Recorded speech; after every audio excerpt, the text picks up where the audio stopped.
Welcome to concept academy. बच्चों, आज हम class 10 chapter 1 chemical equation and reaction discuss करने वाले हैं। तो बच्चों चलो स्टार्ट करते हैं। Chemical reaction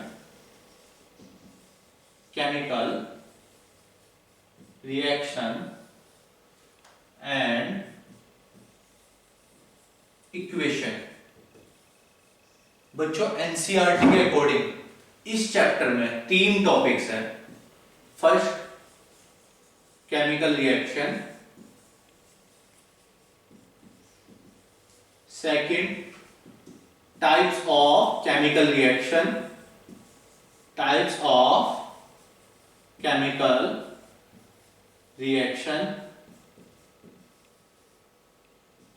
third, effect of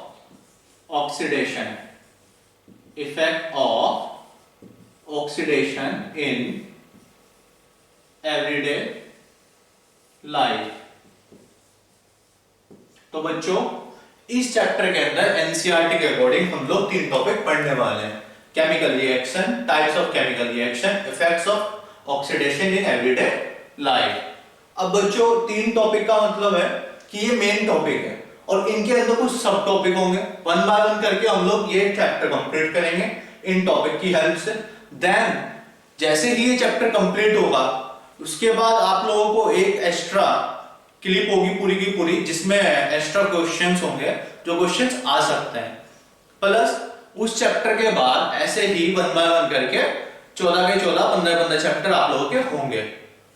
तो बच्चों केमिकल रिएक्शन से कंटिन्यू करते हैं। Topic number 1, chemical reaction.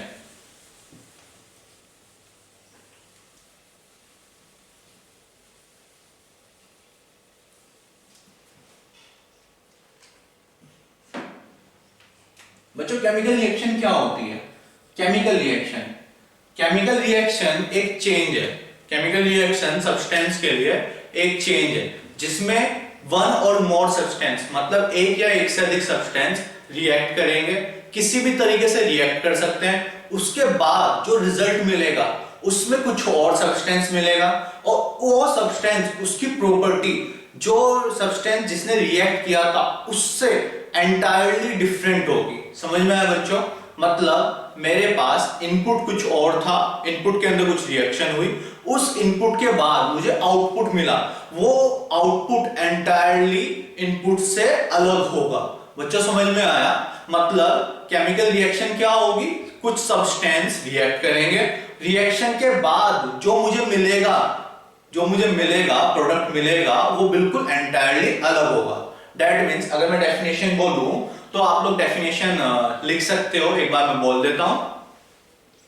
A chemical reaction is a change in which one or more substance react. A chemical reaction is a change in which one or more substance react to form new substance. To form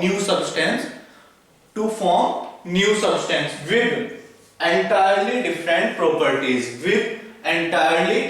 properties. बच्चों अब यहां पे हमें समझ में आया कि one और मोर सब्सटेंस रिएक्ट कर रहे हैं। वन और मोर सब्सटेंस क्या कर रहे हैं? रिएक्ट। ये वर्ड मेन है क्योंकि वन और मोर सब्सटेंस ने रिएक्ट किया, उसके बाद हमें कोई डिफरेंट सब्सटेंस मिल रहा है विद एंटायरली डिफरेंट प्रॉपर्टीज। ये समझ में आया बच्चों? That is the definition for chemical reaction. इसके एग्जांपल देखते हैं। एक जनरल एग्जांपल एनसीईआरटी ने लिया हुआ है, बर्निंग ऑफ मैग्नीशियम रिबन। ये एग्जांपल आप लोगों का एनसीईआरटी में, बर्निंग ऑफ मैग्नीशियम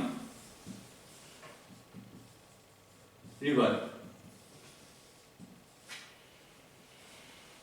बच्चों इस चैप्टर में या फिर किसी भी चैप्टर में एनसीईआरटी का कोई भी टॉपिक हो या मैं कुछ भी पढ़ा रहा हूं, चैप्टर नंबर 1 to 15 जो भी होगा, सब कुछ एज इट इज एनसीईआरटी होगा।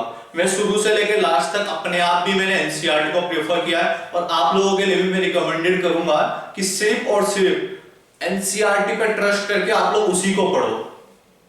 तो बच्चों ये एग्जांपल हम लोगों ने देख लिया बर्निंग ऑफ मैग्नीशियम रिबन, जो एग्जांपल है केमिकल रिएक्शन का है। अच्छा, क्वेश्चन अराइज होता है कि हम लोगों को पता कैसे चलेगा कि केमिकल रिएक्शन हुई।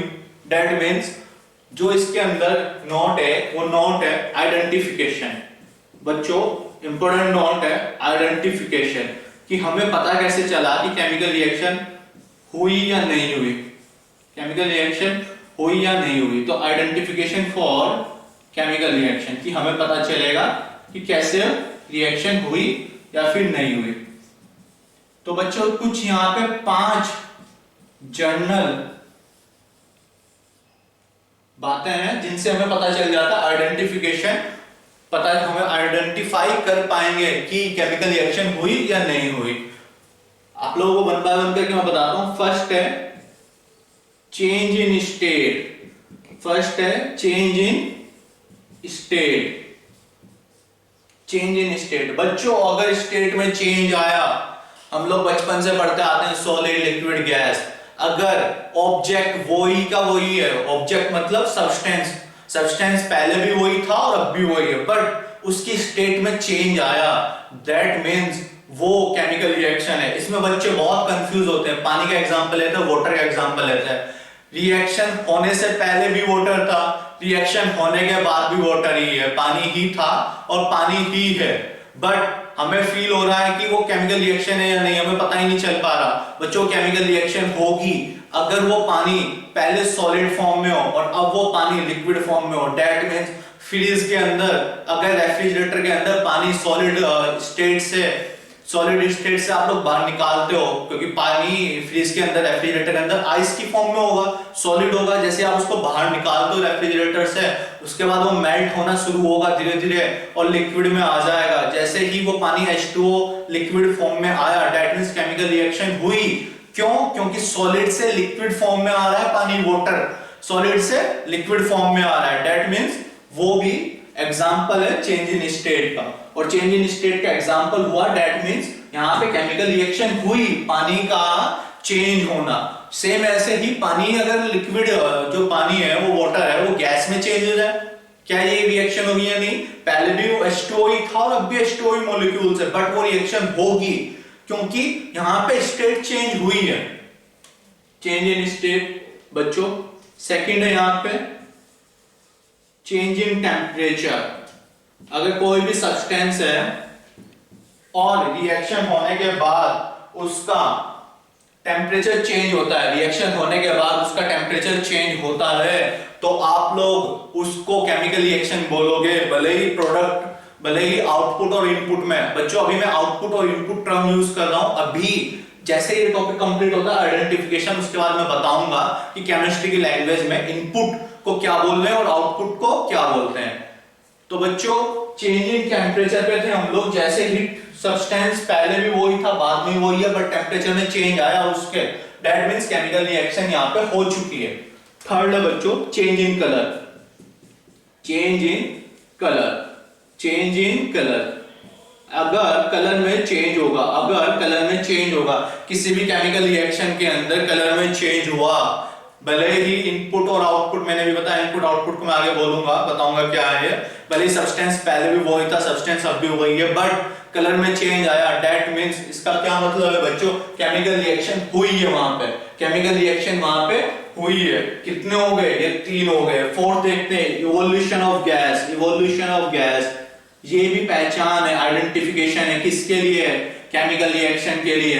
बच्चों किसके लिए? केमिकल रिएक्शन के लिए। अगर किसी भी रिएक्शन के दौरान गैस इवॉल्व हो रही है, मतलब प्रोड्यूस हो रही है, उत्पन्न हो रही है, दैट मींस केमिकल रिएक्शन वहां पे भी हुई है। केमिकल रिएक्शन के लिए अभी तक हमें 4 चीजें पता लगी। स्टेट में चेंज आएगा तो केमिकल रिएक्शन होगी, टेम्परेचर में चेंज हुआ तो केमिकल रिएक्शन होगी, कलर में चेंज हुआ तो केमिकल रिएक्शन होगी, और गैस में भी चेंज हुआ, मतलब सॉरी गैस भी इवॉल्व हुई, प्रोड्यूस हुई तो भी केमिकल रिएक्शन होगी। फिफ्थ जो बच्चों फिफ्थ पॉइंट है वो भी बहुत इंपॉर्टेंट है, formation of precipitate, formation of precipitate, formation of precipitate. बच्चों कंफ्यूज मत होना, प्रेसिपिटेट का क्या मतलब है अभी आप लोगों को आगे डिटेल में बताया जाएगा। बस आप लोग ये समझ लो कि कुछ रिएक्शन के दौरान सॉलिड अलग से मिल गया, थोड़ा सा रिएक्शन होते होते लिक्विड रिएक्शन हो रही है, उसमें कुछ अलग से सॉलिड मिल रहा है जिसको छानने के दौरान, अलग करने के दौरान मिल गया हमें, प्रोडक्ट में मिला मुझे, तो उसी को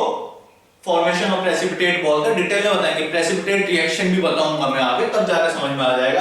बट अभी आप लोगों को बता दें, अगर प्रेसिपिटेट कोई सॉलिड मिल रहा है मुझे रिएक्शन के दौरान अलग से, तो उसको भी हम लोग केमिकल रिएक्शन हैपनिंग बोलेंगे। तो ये बच्चों केमिकल रिएक्शन था, ये केमिकल रिएक्शन, चैप्टर का नाम केमिकल रिएक्शन एंड इक्वेशन है। तो केमिकल रिएक्शन तो हम लोगों ने डिस्कस कर लिया टॉपिक नंबर 1 के दौरान। अभी ये इक्वेशन भी देखते हैं कि केमिकल इक्वेशन क्या है। केमिकल रिएक्शन तो समझ में आया, केमिकल इक्वेशन भी बच्चों चेक करते हैं। केमिकल इक्वेशन,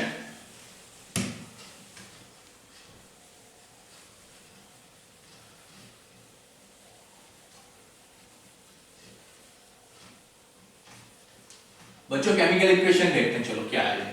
केमिकल इक्वेशन का मतलब है, केमिकल इक्वेशन जैसे फिजिक्स के अंदर हम लोग रिप्रेजेंट करते हैं सिंबल्स के थ्रू, फिजिक्स के अंदर हम लोग रिप्रेजेंट करते हैं सिंबल्स के थ्रू, सेम ऐसे ही केमिस्ट्री में भी हम लोग जो केमिकल रिएक्शन हुई उनको सिंपल फॉर्म में, सिंपल फॉर्म कैसी हो, सिंबॉलिक फॉर्म में, सिंबल्स की फॉर्म में जब लिखते हैं तो इसी को केमिकल इक्वेशन बोलते हैं। जैसे अभी थोड़ी देर पहले मैंने आप लोगों को एग्जांपल बताया था burning of magnesium ribbon. Burning, burning मतलब जलाना, किसको, मैग्नीशियम का बना हुआ एक रिबन होगा उसको। तो बच्चों मैग्नीशियम मतलब Mg, और बर्न होगा, किसकी हेल्प से बर्न होता है आप लोगों को पता है, ऑक्सीजन। तो Mg प्लस O2 गिव्स क्या मिलेगा, क्या मिलेगा बच्चों, MgO। अब देखो ये भी बैलेंस नहीं हुई, बैलेंसिंग करना बाद में देखेंगे, फिलहाल मैं आप लोगों को ये रिएक्शन बताना चाह रहा हूं। इसमें कंफ्यूज मत हो जाना कि ये तो बैलेंस हो रही है या नहीं हो रही है। बच्चों बैलेंसिंग अभी सीखेंगे हम लोग, कैसे बैलेंस हुआ, डोंट वरी मैं बताऊंगा। फिलहाल आप लोग सिर्फ ये देखो कि जब भी मैग्नीशियम रिबन बर्न होगा तो हमें मैग्नीशियम ऑक्साइड मिलेगा। अच्छा, और ये बैलेंस में डायरेक्ट लिख रहा हूं 2Mg प्लस O2 2MgO। कैसे हुआ, क्या हुआ, अभी 2 से 3 मिनट में आप लोगों को मैं बैलेंसिंग करना सिखाऊंगा, तब देख लेंगे। फिलहाल आप लोगों को समझ में आया बच्चों केमिकल इक्वेशन और केमिकल रिएक्शन में डिफरेंस। केमिकल इक्वेशंस बच्चों क्या है, सिंबॉलिक रिप्रेजेंटेशन। बच्चों क्या है ये, सिंबॉलिक रिप्रेजेंटेशन। अच्छा, इसमें सॉलिड लिक्विड गैस से भी इसमें लिखनी पड़ती है उसकी स्टेट्स, अभी देखते हैं उसको भी। अभी मैं आप लोगों को सिर्फ ये समझाना था, अभी आप लोगों को मैं इक्वेशन में बताता हूं कि यहां पे इसमें हमें दिखाना पड़ता है कि सॉलिड कौन था जो केमिकल रिएक्शन हुई, उसमें लिक्विड कौन था और गैस फॉर्म में कौन था। उससे पहले हम लोग थोड़ा सा अभी इनपुट आउटपुट वाली जो मैंने टर्म यूज की थी उसको समझते हैं, ताकि आप लोगों को कोई कंफ्यूजन ना हो। इसका एग्जांपल लेते हैं, reaction of burning of methane gas, burning of methane gas की हेल्प से। अभी हम लोग थोड़ा सा देखते हैं, मीथेन गैस मतलब CH4 plus O2। Methane gas है CH4, बर्न होगा O2, तो यहां पे हमें मिलने वाला है CO2 प्लस H2। मैं डायरेक्ट बैलेंस करके लिख रहा हूं कि क्या है क्या नहीं। बैलेंसिंग हम लोग, मैं फिर से रिपीट कर रहा हूं, थोड़ी देर बाद सीखेंगे। फिलहाल हमारा सिर्फ जो यहाँ पे मोटो है सीखने का वो क्या है कि क्या क्या चीजें हो रही है। अभी बैलेंस करना थोड़ी देर बाद देख लेंगे कि कैसे बैलेंस हुई। तो burning of methane gas, output वाली चीजें देखते हैं पहले। तो इसको क्या वो पता है आप लोगों को कि जो भी हम लोग गिवन डेटा को गिवन करते हैं वो इनपुट होता है, उसके बदले जो डेटा मिलता है उसको आउटपुट बोलते हैं। पर केमिस्ट्री में जब केमिकल रिएक्शन पढ़ रहे होंगे तो वहां पे इनपुट और आउटपुट वर्ड बिल्कुल गलत है। यहाँ पे हम लोग बोलते हैं कि जो चीजें रिएक्ट कर रही हैं, ये वाला हिस्सा इनपुट वाला, इसको बोलते हैं रिएक्टेंट, रिएक्टेंट। और उसके बदले जो मिला रिएक्शन होने के बाद उसको बोलते हैं प्रोडक्ट। तो आगे से बच्चों में क्या यूज करूंगा वर्ड, रिएक्टेंट एंड प्रोडक्ट। आगे से मैं क्या यूज करूंगा बच्चों, word reactant and product. Reactant क्या होगा, जो केमिकल रिएक्शन में पार्टिसिपेट कर रहा है। केमिकल रिएक्शन में आप लोग देखो मीथेन गैस ने पार्टिसिपेट किया, बर्न हुआ ऑक्सीजन की प्रेजेंस में। उसके बाद मुझे क्या मिला, CO2 कार्बन डाइऑक्साइड गैस मिली, H2O ये वाटर मिला है, बच्चों ठीक है, तो हमें समझ में आया कि जो जो जिसने रिएक्ट किया इनपुट साइड मतलब उसको रिएक्टेंट बोल रहे हैं, जो हमें आउटपुट में मिला रिजल्ट मिला उसको हम लोग प्रोडक्ट बोल रहे हैं। तो रिएक्टेंट एंड प्रोडक्ट, ये क्लियर है बच्चों। अभी हमारा टॉपिक था केमिकल इक्वेशन। केमिकल इक्वेशन मैंने बताया सिंबॉलिक फॉर्म में रिप्रेजेंट करना, इसको केमिकल इक्वेशन हम लोग बोलते हैं। अब इसमें बच्चों केमिकल इक्वेशन में एक चीज का ध्यान देना जरूरी है, प्रॉपर केमिकल इक्वेशन लिखनी है। सिंबॉलिक फॉर्म में तो आप लोगों ने बता दिया, सिंबॉलिक फॉर्म में तो आप लोगों ने बता दिया, बट इसको प्रॉपर लिखने के लिए इसमें स्टेट्स भी बताना जरूरी है। जो हमारा CH4 मीथेन था, मीथेन गैस थी, तो इसके ब्रैकेट में क्या लिखा G। ऑक्सीजन अगेन गैस होती है तो उसके ब्रैकेट में क्या लिखोगे फिर से G।